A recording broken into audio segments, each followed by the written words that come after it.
บอยเลยมาต่อ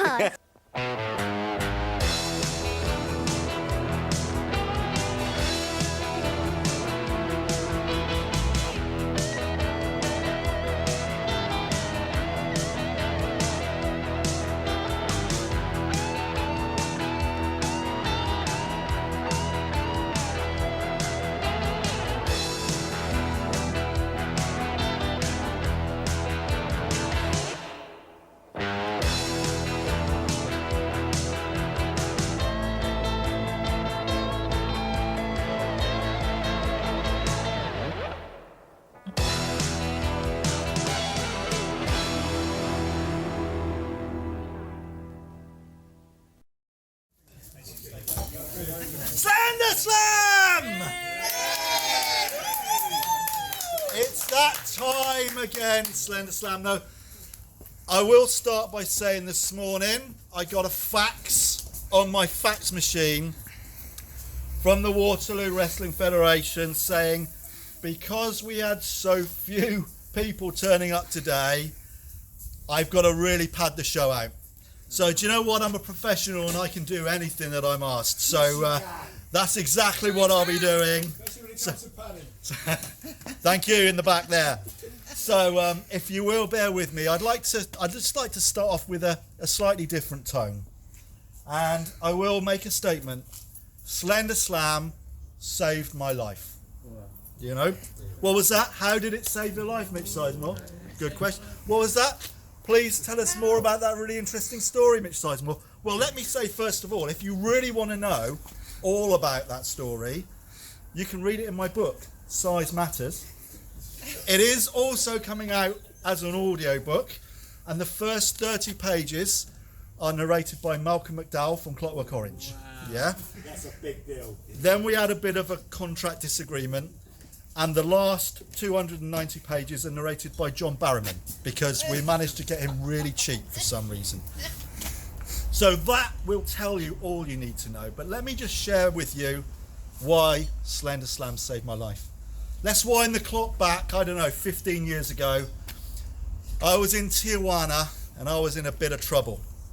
And when I say Tijuana, I don't mean Tijuana, Mexico. I mean Tijuana Jack's, which was a Mexican restaurant and grill in Guildford, and I'd had a few too many tequilas, and I'd been particularly disrespectful to a mariachi band that had travelled all the way down from Milton Keynes. It got ugly, there was a fight. The next thing I know, I'm having water thrown on my face, I'm in jail, and there's a young copper looking at me, telling me that the Surrey police are done with me. And this time, I'm going to be spending a long time in lockup, probably going to die in jail. You know, and he had a point, because back then, I was spent, I was used, I was toxic. I was at the bottom, I'd sunk as low as I could possibly go. And do you know what I thought? Lock Mitch Sizemore up. That's fine, I don't care. But then I got a visit. I got a visit from a corporate lawyer from the Waterloo Wrestling Federation. His name was Laszlo Manderson. You know, he was a very good lawyer, but a very dreadful human being.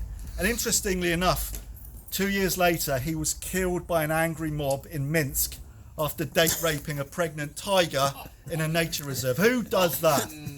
This will tell you the sort of person that Mandelson was. But he had a contract for me, and he said, sign this contract, we can make all your problems go away. We can get you work, we can get you into rehab. Sign the contract.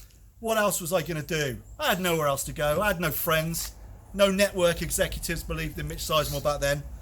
So I signed it, but I didn't really read it properly. And when I did read it properly, I noticed that it meant that I had to do Slenderslam for at least the next 10 years. And if I didn't, they could legally kill my family. And apparently it was legally binding. So for many years, I was resentful of this. And for those of you that have followed the story, for those of you that have followed Slenderslam over the years, you will know I tried to get out of that contract. But then I started to think, was it that bad a contract? I was allowed to do other things. Yeah, I just had to do 1 gig a year in Slenderslam, which was good because I got paid for that. And I was also allowed to do other things. I could reach out. Mitch Sizemore could take his career to wherever he needed to go. And over the last 10 years, for example, I've done 19 pilots for TV shows. Not one of them has been picked up. You know, I genuinely thought that something like, I don't know, Justice School or Sex Cop, which had writing as good, if not better than The Wire, would have got picked up. But it didn't. But you know what? I kept bouncing back, because that's what you've got to do. You've got to grab life by the nuts, yeah? So I just kept working, and I kept working and kept coming down for Slenderslam. And every year, I got better. I got better in myself.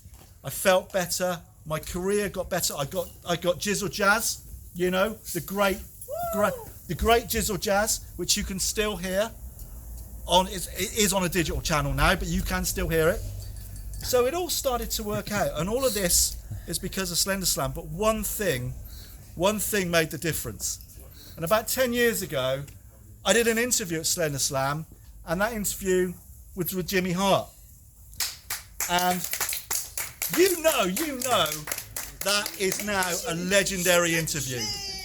You can still see that interview. It's gone down as one of the greatest wrestling interviews ever. You can still see it on YouTube. It's had over 60 views now and 20 likes. And do you know what Jimmy gave me that day? Jimmy gave me something so precious. Jimmy gave me a catchphrase, you know? It wasn't a hand job, it was a catchphrase. And that catchphrase changed everything. That video went viral, and all of a sudden I was a player again. You know, from Cardiff to Carlisle, people use that catchphrase. In small pockets of Eastern Europe, people use that catchphrase. In the Philippines, a place where for 4 months of every year I call my home, people use that catchphrase. And let me tell you, ladies and gentlemen, nothing makes me feel more happy than hearing a small Filipino boy cry, Mitchy, Mitchy, Mitchy, Mitchy, Mitch! Mitchy. And that, ladies and gentlemen, is a very short version of how Slenderslam saved my life. And it saved many people's lives. And it's given us so many people so much joy. I mentioned Jimmy Hart then, but let's not forget the many brilliant, talented people and guests that have come here over the years. And I'm not talking about jobbers, and I'm not talking about also-rans, and I'm not talking about has-beens. I'm talking about premier elite athletes. Yes. I'm talking about legendary in-ring performers. I'm talking about people who cut promos like diamonds. We have had them all. You know, many of these guys, they've come out of retirement to be at Slenderslam. Some of them have come out of death to be at Slenderslam. They've made themselves alive. They've come to Slenderslam, then they've gone home and died again. That is the power of Slenderslam. You know, they've come from all over the world. They've come from Japan. They've come from 1970s England. They've come from America and Canada and Mexico. That is the power of Slenderslam, and that is the joy that it's given us. Now this, as we all know, is the last Slenderslam, you know. But I do just want to take a minute to remember the brilliant people who have given their time over the years, even the arseholes, and some of them have been really horrible to me, you know. But we have been lucky. They have sprinkled magic and they have changed our lives. And it has been an absolute pleasure and a privilege to be part of Slenderslam. So I'm going to look like this for a few minutes, and then one of the video monkeys in production can then edit over some kind of collage or montage or something. But I just want to go on record now and say, Slenderslam, thank you for saving my life.